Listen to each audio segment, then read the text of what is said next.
fête le jubilé de la paroisse de Saint-Gilles. Au départ, c'était la fête de Saint-Gilles, 1er septembre, qui était décalée donc, la célébration au 10 septembre. Mais il se trouve que cette année, on a aussi les 160 ans de la construction de l'église de Saint-Gilles-Léo. Et au départ, on pensait que c'était les 160 ans de la paroisse. En fait, c'est les 170 ans de la paroisse et les 160 ans de l'église, parce que la paroisse a été consacrée il y a 170 ans. Et c'est seulement 10 ans après que l'église a été bénie. S'agissant d'histoire, il fallait aller à la recherche des informations. Donc, nous avons parti déjà voir dans la chronologie même de l'église de Saint-Gilles-Léo, depuis le fondateur, le père Escudé, qui l'a eu comme prêtre ensuite l'a succédé. Et nous avons été très contents de voir qu'elle avait un travail qu'elle avait déjà commencé et qu'il a fallu continuer. Et donc nous avons fait une frise chronologique. Et cette frise chronologique-là qui retrace l'histoire de l'église de Saint-Gilles-Léo, de la paroisse de Saint-Gilles-Léo, avec ses différents curés. Nous n'avons hélas pas toutes les photos, mais nous en avons tous les noms avec les différentes dates où ça a été là. Jusqu'à aujourd'hui, avec le curé actuel qui est le père Mario et son vicaire, le père Pierre. Saint-Gilles-Léo, on a toujours pensé, dans les recherches qu'on avait fait auparavant, que c'était à cause d'un habitant du coin qui s'appelait Gilles Launay. Or, en discutant avec un historien du coin, qui est M. Alexis Miranville, qui a fait un gros travail de recherche avec nous, il s'est avéré que d'après un document de Flacourt qui date de 1661, qui a dessiné l'île à l'époque, dans ce document-là, il y avait des endroits qui étaient déjà nommés avant la première habitation de l'île, avant le peuplement de l'île. Et ces noms-là, ils proviennent des mutins, des 12 mutins qu'il a été lâché dans l'île, si on peut dire, entre guillemets, et qu'elle a habité là, et qu'elle a nommé certains endroits d'après des noms que vous connaissez. Donc, elle a nommé Saint-Paul, par exemple, mais elle a nommé aussi la ravine Saint-Gilles. La ravine Saint-Gilles qui existe avant le peuplement. Donc, c'est cette ravine Saint-Gilles-là qui a donné son nom à la région, Saint-Gilles. Saint-Gilles, qui était la première paroisse et qui était vraiment très vaste et qui comprenait les trois bassins, la Saline-Léo, Béanica, Saint-Gilles-les-Bains, etc., Saint-Gilles-les-Bains actuel qui n'existait pas à l'époque.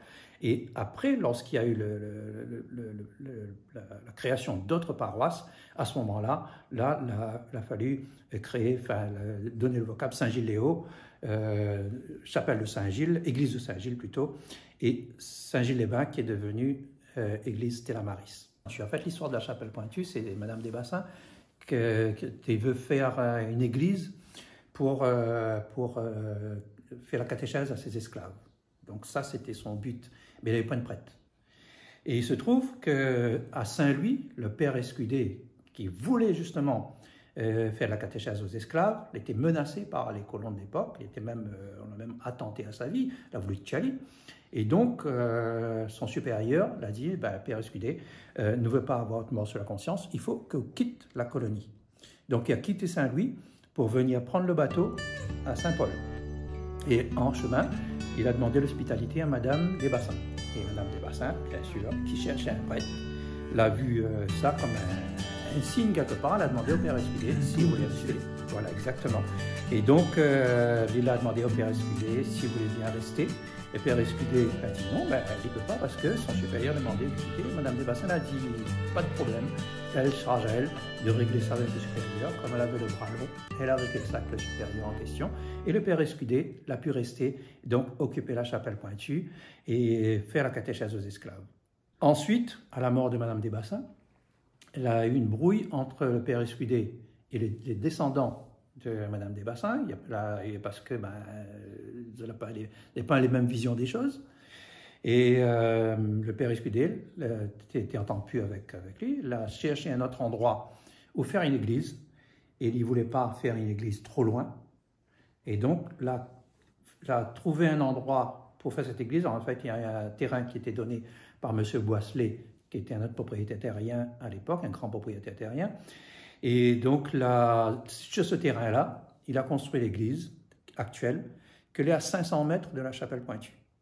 Et cette église-là est devenue l'église paroissiale. Voilà. Et donc, à la mort du père Escudé, celui qui succède à lui, c'est le père Mersman, qui est belge. Et le père Mersman avait peut-être un tempérament moins fort, moins violent quelque part que le père Escudé, mais qui a fait quelque chose de très intéressant. Il a consigné par écrit beaucoup d'informations de cette époque-là. Et c'est un document qui est devenu archive, qui est conservé aux Archives nationales maintenant. Et c'est ce document-là qui a servi à retracer justement les origines de la paroisse de Saint-Gilléo. Père Mersman, il était là jusqu'en 1903. Le père Escudé est resté 41 ans à l'église, et puis il est mort quand même dans un certain dénouement. Et donc le père Mersman est arrivé en 1885 et il est resté 19 ans. Après lui, donc, il y a eu beaucoup de prêtres qui ont succédé. Le père Brossel-le-Courant, le père Rognard, le père Médard, le père Védel, le père François, le père Paubert, le père Montrouge. Sur une photo d'ailleurs, on voit le père Montrouge juste après, on suppose c'est après le cyclone 1932, parce qu'il n'y a pas de date, mais on suppose, où le toit de l'église est en train d'être refait. Et après cette période-là, il y a une période vacante qui correspond justement à une période d'avant-guerre. Et ensuite, il y a eu d'autres prêtres, père Waro, le père Gontier, qui a fait énormément aussi dans la paroisse. Et avec Alexis Miranville, l'historien, on a fait donc plusieurs panneaux retraçant cette histoire-là, les facettes de cette histoire-là. Et il y en a un des panneaux qui parle exclusivement du père Gontier et de son action. Parce que l'action du père Gontier sur Saint-Gilléo a été énorme. C'était un prêtre bâtisseur, comme on dit. Et entre autres choses, il a fait plein de choses. Entre autres choses, il a fait bâtir le foyer Notre-Dame, qui était un foyer d'accueil d'enfants porteurs de handicap pendant des années et qui était fermé récemment. Et il a fait énormément de choses. Par exemple, il a créé une section d'enseignement aux jeunes filles pour leur permettre d'apprendre un métier. Et ça, c'était pour l'époque, c'était extraordinaire. Il a créé l'une des premières soupes populaires, entre autres avec un des représentants de la communauté tamoule de l'époque. Et pour vous dire que avant l'œcuménisme, c'était déjà l'œcuménisme, avant le groupement interreligieux, c'était déjà le groupement interreligieux. Et c'est extraordinaire dans un petit village comme ça de voir cette entente-là. Et puis bon, à un moment donné, lui-même, il se comparait à Pépone et donc à Millau. Donc pour vous dire que voilà comment ça se passait à cette époque-là.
nous a eu le père Bergeron, qui est resté très longtemps aussi. Avant de partir, je suis allé en Salé. Le père Rigolet. Ces prêtres-là, moi, je me souviens personnellement très bien parce que c'était les prêtres de mon enfance, de ma jeunesse, avec qui j'ai grandi. Le père Rivière et le père Duc aussi, qui était un autre prêtre bâtisseur qui a fait beaucoup de constructions aussi, qui a bâti des églises dans la paroisse. Et après, bon, d'autres prêtres qui sont arrivés, mais beaucoup de formateurs, beaucoup de gens qui étaient là, qui amenaient beaucoup de spiritualité, une autre manière de concevoir les choses, une manière de réfléchir, comme le père Vara par exemple, qui amenait beaucoup d'indianité dans la communauté religieuse, qui était beaucoup de gens issus de la diaspora indienne, que l'a retrouvé des rites que je l'ai connu quand j'étais enfant, peut-être dans une autre religion, mais que l'a retrouvé là dans la religion catholique. Et ça, pour moi personnellement, par exemple, c'était une redécouverte de ces rites-là, mais une redécouverte de soi aussi. Et ça, c'était important. On a eu le père Durand, qui est resté quelques années, le père Aloïs Grinenberger, le père Alfred, le père Firmin, qui est venu de Tanzanie, le père Clotaire, le père André, voilà, le père Jean-Luc, tout ça, le père Frézy, et aujourd'hui, avec le père Mario et le père Pierre, nous continuons le cheminement.